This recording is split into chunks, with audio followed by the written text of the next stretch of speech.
നമസ്കാരം. മലയാളി വാർത്തയിലേക്ക് സ്വാഗതം. നവജാത ശിശുക്കളെ അവിവാഹിതരായ യുവതിയും യുവാവും കൊന്ന് കുഴിച്ചുമൂടിയ വാർത്തയുടെ നടുക്കത്തിലാണ് കേരളം. അതിനൊപ്പം തന്നെ ഇന്നലെ മറ്റൊരു കൊലപാതക വാർത്തയുടെ ചുരുൾ കൂടി അഴിഞ്ഞിരുന്നു. അതും ഏകദേശം 1.5 വർഷം മുമ്പ് കാണാതായിട്ടുള്ള ഹേമചന്ദ്രൻ എന്ന് പറയുന്ന ഒരു വ്യക്തിയുടെ മൃതദേഹമാണ് കണ്ടെത്തിയത്. കോഴിക്കോട് നിന്നാണ് 1.5 വർഷം മുമ്പ് ഹേമചന്ദ്രനെ കാണാതായത്. അതിനുശേഷം ഹേമചന്ദ്രനെ കൊല ചെയ്ത വയനാട് ബത്തേരിയിലെ വീട്ടിൽ നിന്നാണ്. വിൽപ്പനയ്ക്കായി നൌഷാദിനെ മറ്റൊരാളെ ഏൽപ്പിച്ച വീട്ടിൽ 2 ദിവസം തടവിൽ പാർപ്പിച്ച് മർദ്ദിച്ച ശേഷമാണ് കൊന്നതെന്നാണ് പോലീസിന് ലഭിച്ച വിവരം. തുടർന്നാണ് ബത്തേരിയിൽ നിന്ന് പാട്ടവയൽ വഴി വാഹനത്തിൽ കൊണ്ടുപോയി തമിഴ്നാട്ടിലെ വനമേഖലയിലുള്ള ചതുപ്പിൽ കുഴിച്ചുമൂടിയതെന്നാണ് പോലീസ് പറയുന്നത്. ഹേമചന്ദ്രനെ രഹസ്യമായി കുഴിച്ചുമൂടാനാണ് കേസിൽ അറസ്റ്റിലായ സുൽത്താൻ ബത്തേരി സ്വദേശികളായ ജ്യോതിഷ് കുമാറിനെയും BS അജീഷിനെയും നൌഷാദ് വിളിച്ചു വരുത്തിയത്. കൊലപാതകം നടന്ന ശേഷം അതിനു പറ്റിയ സ്ഥലം കണ്ടെത്താൻ ജ്യോതിഷ് കുമാറും അജീഷും പലയിടത്തും പോയി നോക്കിയിരുന്നു. അതിനുശേഷമാണ് നീലഗിരി ജില്ലയിലെ ചേരമ്പാടിക്കടുത്ത് കാപ്പിക്കുടുക്ക എന്ന വനമേഖല തെരഞ്ഞെടുത്തത്. നൌഷാദും കൂട്ടുപ്രതികളും ചേർന്നാണ് മൃതദേഹം കുഴിച്ചുമൂടിയത്. പതിവായി ആനയിറങ്ങുന്ന അപകട മേഖലയാണിത്. അന്വേഷണ സംഘം ശനിയാഴ്ച മൃതദേഹം വീണ്ടെടുക്കാൻ എത്തിയപ്പോഴും ഇവിടെ ആനക്കൂട്ടങ്ങൾ ഉണ്ടായിരുന്നു. വനം വകുപ്പ് പടക്കം പൊട്ടിച്ച് ആനകളെ തുരത്തിയ ശേഷമാണ് ഇവിടെ ഇറങ്ങാൻ കഴിഞ്ഞത്. കണ്ണൂകാരിയായ സ്ത്രീയെ ഉപയോഗിച്ചാണ് ഹേമചന്ദ്രനെ കുടുക്കിയതെന്നും city police deputy commissioner Arun K Pavithran പറഞ്ഞു. ഒരു ഡോക്ടറുടെ വീട്ടിൽ ജോലിക്ക് ആളെ ആവശ്യമുണ്ടെന്ന് പറഞ്ഞ് നൌഷാദ് പരസ്യം നൽകിയിരുന്നു. അതിലെ നമ്പറിലേക്ക് ഈ സ്ത്രീ വിളിക്കുകയായിരുന്നു. തുടർന്ന് അടുപ്പം സ്ഥാപിച്ച ശേഷം ഹേമചന്ദ്രനെ ട്രാപ്പിലാക്കാനുള്ള ജോലി നൌഷാദിനെ ഇവരെ ഏൽപ്പിക്കുകയായിരുന്നു. ഹേമചന്ദ്രനിൽ നിന്ന് കുറച്ച് പണം കിട്ടാനുണ്ടെന്നും അത് വാങ്ങിത്തരാൻ കൂടെ നിൽക്കണമെന്നാണ് നൌഷാദ് ഈ സ്ത്രീയോട് ആവശ്യപ്പെട്ടത്. തുടർന്ന് സ്ത്രീ ഹേമചന്ദ്രനുമായി പരിചയം സ്ഥാപിച്ചു. അങ്ങനെ നേരിട്ട് കാണാൻ എന്ന് പറഞ്ഞ് നൌഷാദും സംഘവുമുള്ള സ്ഥലത്തേക്ക് എത്തിക്കുകയായിരുന്നു. ഹേമചന്ദ്രൻ പണം കൊടുക്കാനുള്ള ഗുണ്ടൽപേട്ടിലെ ഒരു സ്ത്രീയുടെ സഹായം കൂടി ലഭിച്ചിട്ടുണ്ടെന്നും ഡെപ്യൂട്ടി കമ്മീഷണർ പറഞ്ഞു.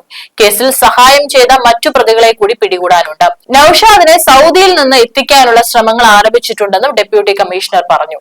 ഊട്ടി മെഡിക്കൽ കോളേജിൽ പോസ്റ്റ്മോർട്ടത്തിന് ശേഷം മൃതദേഹം ഞായറാഴ്ച കോഴിക്കോട് മെഡിക്കൽ കോളേജ് ആശുപത്രിയിലെ മോർച്ചറിയിൽ എത്തിച്ചിരുന്നു. 1.5 വർഷം മുമ്പ് തട്ടിക്കൊണ്ടുപോയി കൊലപ്പെടുത്തിയ ഹേമചന്ദ്രന്റെ മൃതദേഹം പോസ്റ്റ്മോർട്ടത്തിന് ശേഷം ഞായറാഴ്ച രാവിലെ 6 മണിയോടെയാണ് കോഴിക്കോട് എത്തിച്ചത്. ശനിയാഴ്ച ഉച്ചയോടെ വയനാട് ജില്ലയോട് അതിർത്തി പങ്കിടുന്ന തമിഴ്നാട് ചേരമ്പാടി കാപ്പിക്കുടുക്കയിലെ റിസർവ് വലത്തിൽ നിന്നാണ് കുഴിച്ചിട്ട നിലയിൽ മൃതദേഹം കണ്ടെത്തിയത്. ഊട്ടി ഗവൺമെന്റ് മെഡിക്കൽ കോളേജിൽ എത്തിച്ച് പോസ്റ്റ്മോർട്ടം പിന്നീട് നടത്തിയിരുന്നു. കുടുംബാംഗങ്ങൾ എത്തി തിരിച്ചറിഞ്ഞെങ്കിലും DNA പരിശോധന ഫലം ലഭിച്ച ശേഷമേ മൃതദേഹം ബന്ധുക്കൾക്ക് വിട്ടുകൊടുക്കുകയുള്ളൂ. മൃതദേഹം ഹേമചന്ദ്രന്റേത് തന്നെയാണെന്ന് ശാസ്ത്രീയമായി സ്ഥിരീകരിക്കാൻ DNA പരിശോധന നടത്തേണ്ടതുണ്ട്. ഇതിനായി തുടയിലെ മജ്ജ സഹിതം ശേഖരിച്ചിട്ടുണ്ട്. ഇത് അവിടെ എത്തി മെഡിക്കൽ കോളേജ് പോലീസ് ചൊവ്വാഴ്ച കൈപ്പറ്റും. ഈ സാമ്പിൾ കോടതി മുഖേന കണ്ണൂർ ഫോറൻസിക് സയൻസ് ലബോറട്ടറിയിൽ എത്തിക്കും. ഈ സാമ്പിൾ ക്രോസ് മാച്ച് ചെയ്യുന്നതിന് ഹേമചന്ദ്രന്റെ അമ്മയുടെ രക്തസാമ്പിളും മക്കളുടെ രക്തസാമ്പിളും ശേഖരിച്ച് ഒപ്പം നൽകും. പരിശോധിച്ച് മൃതദേഹം ഹേമചന്ദ്രന്റേത് തന്നെയാണെന്ന് സ്ഥിരീകരിച്ചാൽ മാത്രമേ വീട്ടുകാർക്ക് കൈമാറി സംസ്കാര നടപടികൾക്ക് വിട്ടുകൊടുക്കൂ. ഹേമചന്ദ്രൻ പലയിടത്തായി മാറി നിൽക്കുകയാണെന്ന വ്യാജേന പ്രതികൾ പോലീസിനെ മാസങ്ങളോളം കബളിപ്പിച്ചെങ്കിലും 4 മാസം മുമ്പാണ് കൊല ചെയ്യപ്പെട്ടതാണെന്ന രീതിയിലുള്ള സൂചനകൾ പോലീസിന് ലഭിച്ചത്. മകൾക്ക് ഹേമചന്ദ്രൻ എന്ന വ്യാജേന അയാളുടെ ഫോണിൽ നിന്ന് പ്രതികളിൽ ഒരാൾ വിളിച്ച കോളാണ് ഇത് വെറും മിസ്സിംഗ് കേസല്ല എന്ന നിഗമനത്തിൽ പോലീസിന് എത്തിച്ചത്. അതിനുശേഷം പ്രതികളുടെ മൊഴികളിലെ വൈരുദ്ധ്യങ്ങളും പ്രതികൾ തമ്മിൽ നടത്തിയ വാട്സപ്പ് സന്ദേശങ്ങളുമാണ് കൊല്ലപ്പെട്ടതാണെന്ന സൂചനയിൽ എത്തിച്ചത്. പലതവണ പ്രതികളെ പോലീസ് വിളിച്ചു വരുത്തി മൊഴിയെടുത്തിരുന്നു. വിട്ടയച്ചിട്ടും നാട്ടിലേക്ക് വരാതെ മാറി നിൽക്കുകയാണ് എന്നതിൽ അവർ ഉറച്ചു നിന്നു. പക്ഷെ മൊഴികൾ കൂടുതൽ വിശകലനം ചെയ്തപ്പോൾ ചില വൈരുദ്ധ്യങ്ങൾ കണ്ടെത്തി. അതിനു പുറമെ തട്ടിക്കൊണ്ടുപോയ സമയത്തും അതിനു മുൻപും ഹേമചന്ദ്രന്റെ ഫോൺ കോളുകളുടെ എണ്ണത്തിൽ വന്ന വ്യത്യാസങ്ങൾ പോലീസിന്റെ സംശയം ബലപ്പെടുത്താൻ ഇടയാക്കി. പക്ഷെ ഈ സംശയം വളരെ രഹസ്യമായി വെച്ചു. പോലീസ് മൊഴിയെടുക്കാൻ വിളിച്ചു വരുത്തുമ്പോഴൊന്നും കൊലപാതകമാണെന്ന സൂചന പോലീസിന് ലഭിച്ചെന്ന് പ്രതികൾ തിരിച്ചറിയുന്ന ഒരു ചോദ്യം പോലും പോലീസിന്റെ ഭാഗത്തുനിന്നും ഉണ്ടായിരുന്നില്ല. ഒരു മിസ്സിംഗ് കേസ് തന്നെയാണെന്ന് പോലീസ് പ്രതികൾക്ക് മുന്നിൽ വരുത്തി തീർത്തു. ഇത് പ്രതികളുടെ ആത്മവിശ്വാസം വർദ്ധിപ്പിച്ചു. അതുകൊണ്ട് ഹേമചന്ദ്രനെ കണ്ടെത്താനാവില്ലെന്ന് നൌഷാദും ജ്യോതിഷ് കുമാറും തമ്മിൽ വാട്സാപ്പിൽ സന്ദേശങ്ങൾ അയക്കുന്നുണ്ടായിരുന്നു. ഇതെല്ലാം പോലീസ് കണ്ടെടുത്തു. മെഡിക്കൽ കോളേജിൽ നിന്ന് സ്ഥലമാറ്റ ഉത്തരവ് ലഭിച്ചെങ്കിലും ഇൻസ്പെക്ടർ PK ജിജീഷ് അന്വേഷണം പൂർത്തിയാക്കാനായി ഇവിടെ തന്നെ തുടർന്നു. മികച്ച ശാസ്ത്രീയ അന്വേഷണമാണ് ജിജീഷിന്റെ നേതൃത്വത്തിൽ നടന്നതെന്നും deputy police commissioner Arun K Pavithran പറഞ്ഞു. Medical college assistant commissioner A Umesh, അന്വേഷണം മുഴുവൻ ഏകോപിപ്പിച്ചു. Medical college SI Murali, senior CPO Vinod, Remina, CPOമാരായ Vijeesh Iringal, Jithin, city crime squad അംഗങ്ങളായ ഷഹീർ പെരുമണ്ണ, ഹാദിൽ കുന്നുമ്മൽ, ജിനീഷ് ചൂലൂർ എന്നിവരാണ് സംഘത്തിലുണ്ടായിരുന്നത്. കോഴിക്കോട് മെഡിക്കൽ കോളേജ് പോലീസ് നീലഗിരിയിലെ ചേരമ്പാടി കാപ്പിക്കാട്ടെ വനത്തിൽ നിന്ന് ശനിയാഴ്ച പകലാണ് മൃതദേഹം കണ്ടെത്തിയത്. തറനിരപ്പിന് 4 അടിയോളം താഴ്ചയിൽ മറവ് ചെയ്ത മൃതദേഹം കുനിഞ്ഞിരിക്കുന്ന നിലയിലായിരുന്നുവെന്ന് പോലീസ് പറഞ്ഞു. കാര്യമായി അഴുകാത്ത രീതിയിലാണ് മൃതദേഹം കണ്ടെത്തിയത്. പോസ്റ്റ്മോർട്ടത്തിനായി മൃതദേഹം ഊട്ടിയിലേക്ക് കൊണ്ടുപോയി. കോഴിക്കോട് മെഡിക്കൽ കോളേജിന് സമീപമുള്ള മായനാട് നടപ്പാലത്തുള്ള വാടക വീട്ടിൽ നിന്ന് ടൗണിലേക്കാണെന്ന് പറഞ്ഞു പോയ ഹേമചന്ദ്രനെ കാണാനില്ലെന്ന് 2024 ഏപ്രിൽ 1 ഭാര്യ NM സുബിഷ മെഡിക്കൽ കോളേജ് പോലീസിൽ പരാതി നൽകിയിരുന്നത്.